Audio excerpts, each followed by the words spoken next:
فاسألوا أهل الذكر إن كنتم لا تعلمون.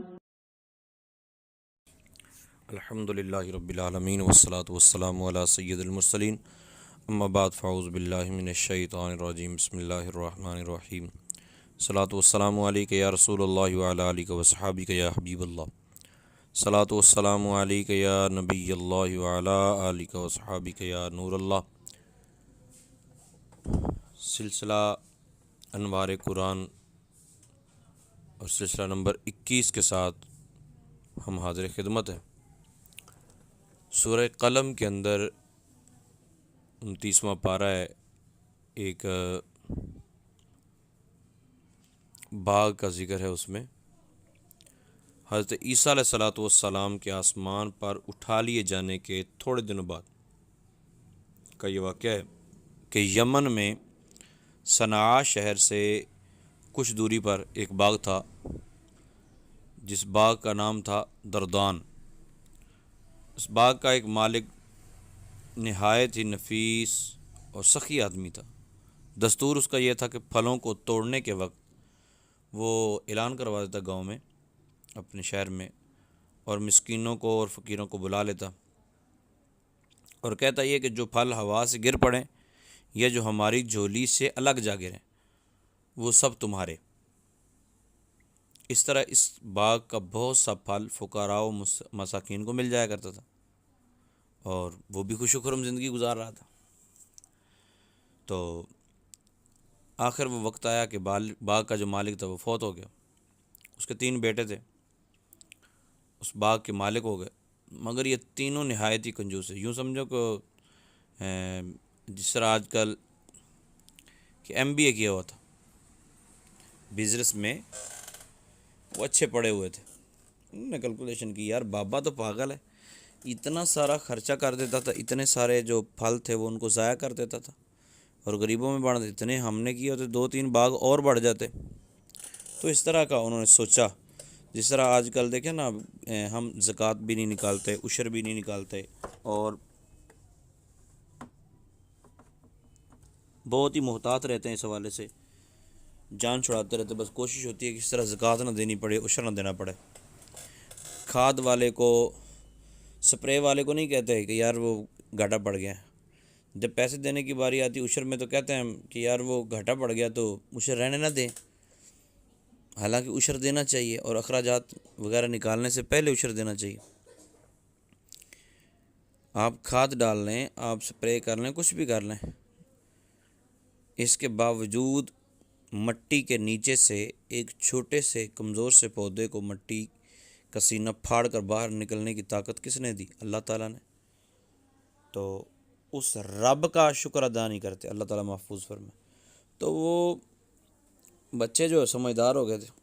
آج سے 30-35 سال پیچھے چلے جائیے، جس کی 3-4 ایکڑ زمین ہوتی تھی نا، وہ اگر گندم کاشت کرتا تھا تو کٹائی کرنے والوں کو بھی دیتا تھا، پھر وہ فقراء و مساکین کو بھی دیتا تھا، عشر بھی دیتا تھا، بچے جو لینے آ جاتے تھے تھوڑے تھوڑے ان کو بھی دیتا تھا، پھر بھی گھر میں گندم لا کے خوش ہوتا تھا. لیکن اب صورتحال کیا ہے؟ اب صورتحال یہ ہے کہ نہ تو کاٹنے والوں کو دیتے ہیں اور نہ ہی ٹائم لگتا ہے. تھریشر چلائی اور جناب مشین کے ذریعے جلدی وہ کٹنگ شٹنگ کر کے، وہ پتہ نہیں کیا کیا نام ہوتے ہیں ان کے، وہ گندم گھر لے آتا ہے لیکن پھر بھی روتا ہے، پھر بھی پریشان. اس کی لاجک کیا ہوتی ہے؟ کیونکہ ہم اللہ تعالیٰ کے حقوق ادا نہیں کرتے. اب غور کیجئے گا، مالک فوت ہو گیا تو بچوں نے کہا یار ہم نے نا اب فقراء کو نہیں کھانے دینا. یہ تو ایسے فضول خرچی ہوتی تھی. بہرحال انہوں نے پروگرام بنایا کہ فلاں دن پھل توڑنا ہے تو ہم نے نا ایک دن پہلے ہی توڑ لینے جا کے، اور رات کو جانا ہے، کسی کو بتانا نہیں ہے اور کسی کو کانوں کان خبر ہی نہ ہو. انہوں نے کہا چل ٹھیک ہے. ایک بھائی ان کو سمجھاتا رہا لیکن اس کی دونوں نے چلنا ہی نہ دی. اب ہوا یہ کہ وہ رات کو نکلے.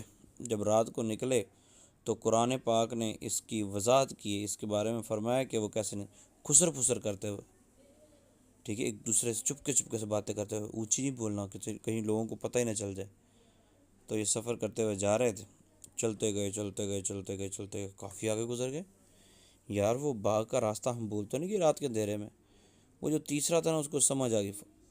تو حالت تو چونکہ باغ کی بالکل بگڑ چکی تھی، کیونکہ قرآن کریم نے تو یہ فرمایا فَأَصْبَحَتْ كَالصَّرِيمِ، کہ وہ پھل تو اس طرح جل کر جس طرح تباہ ہو جاتا اور سارا پھل ٹوٹ چکا تھا، باغ تو بالکل تباہ و برباد ہو گیا۔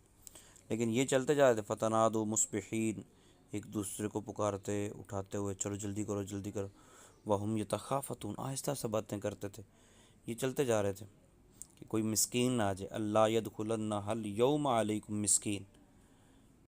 تو اب دیکھ کے کہتے ہیں جب باغ سے آگے گزر گئے، کافی آگے چلے گئے، تو فَلَمَّا رَأَوْهَا، جب اس کو دیکھا باغ کو، باغ نظر ہی نہ آیا یا اجڑا ہوا باغ نظر آیا، کہتے ہیں قَالُوا إِنَّا لَضَالُّونَ، ہم راستہ بھول گئے کیونکہ یہ باغ تو ہمارا نہیں ہے۔ تو ان میں سے جو وہ تھا جو بالکل درمیان میں تھا اور ان کو منع کرتا تھا اس کام سے، اس نے کہا بل نحن محروبون قال اوسطهم الم اقل لكم لولا تسبحون، تو اس نے کہا ہم تباہ و برباد ہو گئے، ہم لٹ گئے، وہ باغ سارا کا سارا تباہ ہو گیا ہے، میں تمہیں سمجھاتا نہیں تھا اور تم نے میری بات نہیں مانی، تم نے میری بات کا خیال کیا ہوتا اور تسبیح بیان کی ہوتی تو اللہ تعالیٰ کا شکر ادا کیا ہوتا تو شاید تمہارا بیڑا پار ہو جاتا۔ خیر آپ کیا کریں، انہوں نے کہا اب یہ ہے کہ اب سب مل کر تسبیح بیان کرو، اللہ تعالیٰ کی پاکی بولو اور اپنے گناہوں کی معافی مانگو، اور پھر انہوں نے ایسا کیا، سبحان ربنا انا کنا ظالمین، ہمارا رب پاک ہے، بے شک ہم ہی حد سے گزرنے والے، تو مولا کریم ہمیں معاف فرما، ہم فقراء و مساکین کو بلا لیتے ہیں، تو مولا کریم تو ہمارے لیے آسانیاں پیدا، جب توبہ کی تو اللہ تعالیٰ نے اتنی بڑی بہار، اتنی زبردست بہار لگائی، قرآن کہتا ہے عسیٰ ربنا ان یبدلنا خیر منہا انا الی ربنا راغبون، ان کا ذہن یہ تھا کہ ہم توبہ کریں گے، اللہ تعالیٰ ہمارے لیے بہتری کے اسباب پیدا کر دے گا، تو واقعی پھر بدل گیا، پھر یہ گھر لوٹے اور انہوں نے فقراء کو بلایا اور دعوت دی، اور جب اس جگہ پہنچے تو اللہ تعالیٰ نے مہربانیاں کی ہوئی تھی اور باغ پہلے سے بھی اچھے طریقے سے پھلا پھولا کھڑا تھا۔ حضرت عبداللہ بن مسعود رضی اللہ تعالیٰ عنہ فرماتے ہیں کہ ان لوگوں نے سچے دل سے توبہ کر لی تو اللہ تعالیٰ نے ان لوگوں کی توبہ قبول فرما لی، اور پھر اس کے بدلے میں ایک اور باغ عطا فرمایا، یعنی اسی جگہ پر کوئی اور باغ عطا فرمایا جس میں بہت زیادہ اور بہت بڑے بڑے پھل آنے لگے، اور اس باغ کا نام حیوان تھا، اس میں ایک ایک انگور اتنا بڑا بڑا ہوتا تھا کہ اس کا ایک ایک خوشہ ایک خچر کا بوجھ ہو جایا کرتا تھا۔ حضرت ابو خالد یمانی رحمۃ اللہ تعالی کا بیان ہے کہ میں اس باغ میں گیا ہوں، میں نے وہ باغ دیکھا ہے، تو میں نے دیکھا ہے کہ اس باغ میں انگوروں کے خوشے حبشی آدمی کے قد کے برابر بڑے بڑے تھے۔ تو یاد رکھیے جب بندہ اللہ تعالیٰ کا شکر ادا کرتا ہے تو اللہ تعالیٰ نعمتوں سے نوازتا ہے، جب ناشکری کرتا ہے تو پھر نعمتیں چھن جاتی ہیں۔ اگر اللہ تعالیٰ نے رزق دیا ہے تو اس رزق کا حق ادا کرو، زکوٰۃ ادا کرو، اگر کاشتکاری کرتے ہو تو عشر ادا کرو، اور اللہ تعالیٰ کے حقوق پورے کیجئے، اسی کے دیے ہوئے رزق میں سے خرچ کیجئے، اللہ تعالیٰ رزق اور بڑھا دے گا۔ اللہ تعالیٰ عمل کی توفیق عطا فرمائے، آمین بجاہ النبی الامین، وصلی اللہ تعالیٰ علی محمد صلی اللہ علیہ وسلم۔